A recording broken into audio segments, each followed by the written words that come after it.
Una amiga me dijo que aquí había mucho embroide y que como a mí me gustaba el bordado, que entonces me viniera para acá, que aquí era donde había más embroide, más bordado.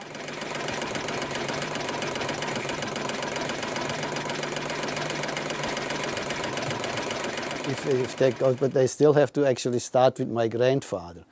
My grandfather was a farmer in a small town in Switzerland at the time when the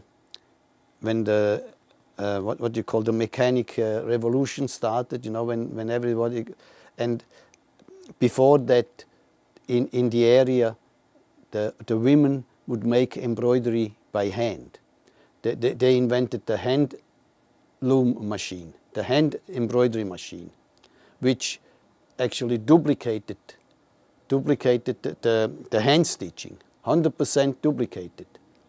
The Schiffli machine came along, which is the second stage, which is the machine which works in the same principle as a sewing machine. Embroidery is one of the national treasures of Switzerland. If you think of Switzerland, you think of chocolate. You think of skiing, you think of embroidery or you know, those fine textiles that exist there. Well, my grandfather came from Switzerland with the trade in the early 1920s, and to make a better life for him and his family. And at that time, there was a blooming embroidery business here. Estudié en mi pueblo, después en la capital. Y de ahí viajé a Estados Unidos por el gran sueño americano. Well, the story goes that that there is a lot of rock in this area, and that they put the machines on solid rock, and to give them a good footing. More important than that was that we were close to Manhattan, middle of the garment center, and it was easy for the manufacturers to run into New York and see their customers. My father had a embroidery shop on 21st Street in Union City many, many years ago.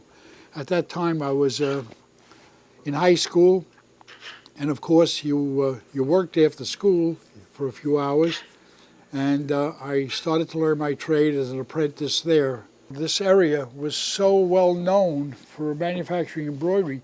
Everyone that you knew in some fashion had an association with the industry. That's how it used to be years ago. It's like a mom and pop shop. They call it mom and pop shop. But you know, from the embroidery, it's a lot of different immigration is passed, you know. Su segunda familia, porque en la casa su primera y aquí su segunda familia, porque es donde más uno pasa. The average day for the average owner and worker was 12 hours. We couldn't keep up with the work. But if you love the trade, you do it. You know, it wasn't. I think 99% of us, the old timers, you know, like the dinosaurs, like me, I believe that they did it because they loved it. I can still remember all my punchings. I can tell you if it's mine just by looking at it. I remember every one. In a mechanical machine, I would have to punch every stitch here.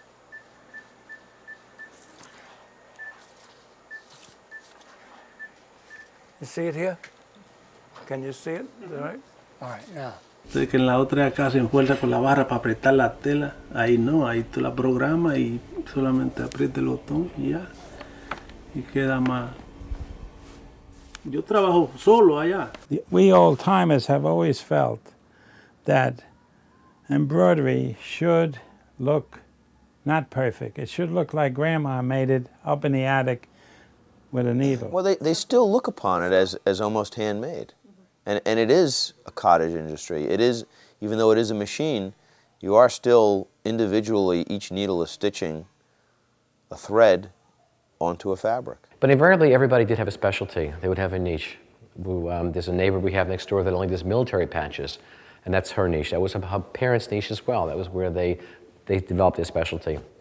Ours was more lingerie. I think one of his largest customers in the beginning was, they did slips. undergarments, you know, underdresses. And on these slips were beautiful. It was all tricot. And on the slip was beautiful embroideries on it. As I said, I had a love for bridal gowns, and I did some for Wear Away. These are Shifley Venice laces made in New Jersey. We contract them to stitchers over there with our yarn. These are made specifically for the theatrical industry. Yeah, these are made on a dissolvable fabric. So in other words, this is stitched on the machine on a fabric, and then the fabric is boiled away, and it just leaves this. So we do a lot of this. Actually, I would say over 50% of this product is manufactured in this shop. Trabajamos con compañías grandes como Michelin, Caroline, Barbizon. You take a lot of pride in what you do, and that's why he came up with pride and craftsmanship is alive and well. I mean, nothing can state it better than that, because that's truly what we did. I've enjoyed every day coming to work. I love to stand by the machines and watch them work, you know, and see your own work being made. Me gusta hacer de todo, arreglar los diseños nuevos. Esto es como mi casa. La fábrica es como mi casa. I like all aspects of the industry. I always did. No, aprendí sola porque me gusta mucho. Y como tenía mucha idea también de mi país, porque en mi país se trabaja mucho el bordado, pues me gusta mucho. Entire block actually was made specifically for Shifley embroidery people. Every building here had factories in it. I think now there's about 2 that are left out of the maybe 20 or so that are here. So it's sort of indicative of what's happened in our industry. It's been a good run, but now it's over. It's a shame. What do you mean by that? Well, it's over. It's over because there is no more business.